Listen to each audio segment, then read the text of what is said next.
All right, football fans, get ready because the countdown is officially on for what is going to be, and I mean this, the biggest World Cup in history.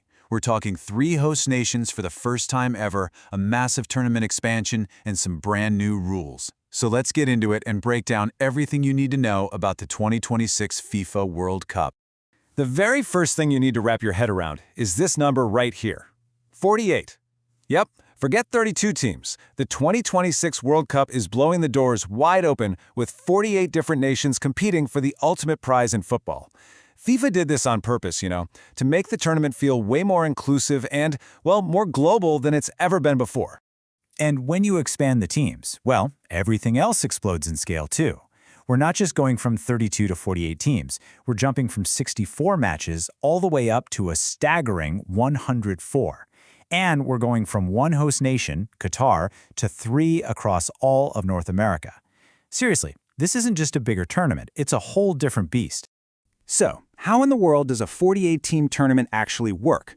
Well, the old format we all knew is out the window. It's been replaced by a completely new structure that honestly promises way more knockout football and a lot more chances for those classic underdog stories we all love.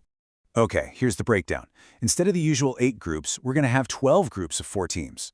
The top 2 from each group still go through, just like before. But here's the big twist. The 8 best third-place teams also get to advance.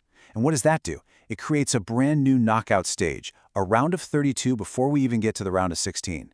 That means more games, more jeopardy, and a whole lot more drama.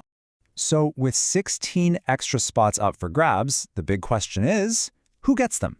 This whole expansion basically swings the door wide open for nations that, until now, have pretty much only dreamed of playing on the world's biggest stage. It's going to make this a truly global tournament. And you can really see the shift in global power right here on this chart.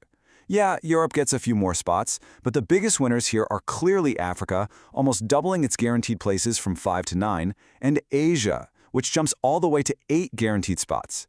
We are absolutely going to see some exciting new teams make their debut. And speaking of firsts, this is huge. For the first time in World Cup history, the Oceania region gets one guaranteed direct spot. That's right, no more brutal intercontinental playoffs for the winner of that region. They get a direct ticket to the party. It's a game changer. So, what about those last 2 spots? Well, they'll be decided in a pretty thrilling 6-team playoff tournament. It's going to feature teams from almost every continent fighting it out. Think of it like a last-chance saloon to book a flight to North America, and it adds this whole other layer of competition before the main event even kicks off. Okay, now let's talk about where all this magic is actually going to happen. The entire tournament is spread across 16 host cities in Canada, the United States, and Mexico. This is going to be a true continental football festival. So Mexico is making history, hosting for a record 3rd time. And they'll be kicking off the entire tournament in Mexico City's legendary Estadio Azteca. Then you've got Canada, hosting the men's tournament for the very first time in Toronto and Vancouver, which is amazing for them. And of course, the United States will host the bulk of the games across 11 different cities, from LA all the way over to New York. And the grand finale, the big one? Go ahead and mark your calendars for July 19th, 2026.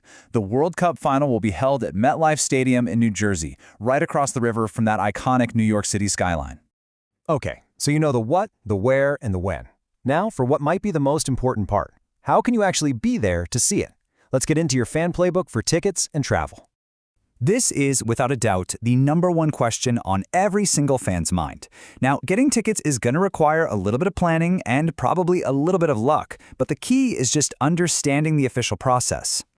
So FIFA sells tickets in these very specific phases. First up is the lottery, or the ballot phase, where you just apply for tickets and hope your name gets picked. If you miss out there, don't worry. There are first-come, first-served sales, and then usually a last-minute phase. And hey, if your plans change, the official FIFA resale platform is the only safe place to buy or sell tickets at face value.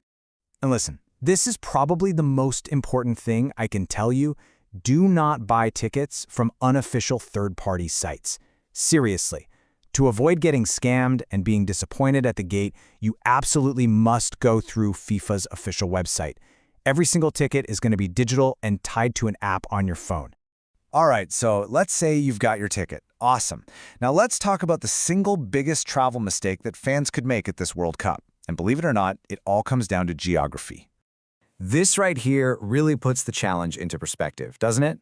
The last World Cup in Qatar was the most compact ever. I mean, stadiums were basically a short drive apart, but for 2026, trying to catch a game in Seattle one day and then another one in Miami the next, well, that's not a drive. That's a 6-hour flight across an entire country. The scale is just completely different. So here are your 3 essential travel takeaways. Number 1, plan for flights, not road trips, and budget for them. Number 2, pay really close attention to the team clusters, West, Central, or East, where your team will likely play its group stage games. Sticking to one region will save you a ton of travel time. And finally, check your visa requirements right now. You're potentially crossing 3 different international borders, so you've got to have the right documents for each country. So there you have it, a bigger, a broader, and a way more complex World Cup than anything we have ever seen before. With 48 teams in the mix, the field is just wide open. So the real question is, which nation are you backing to lift that trophy in 2026?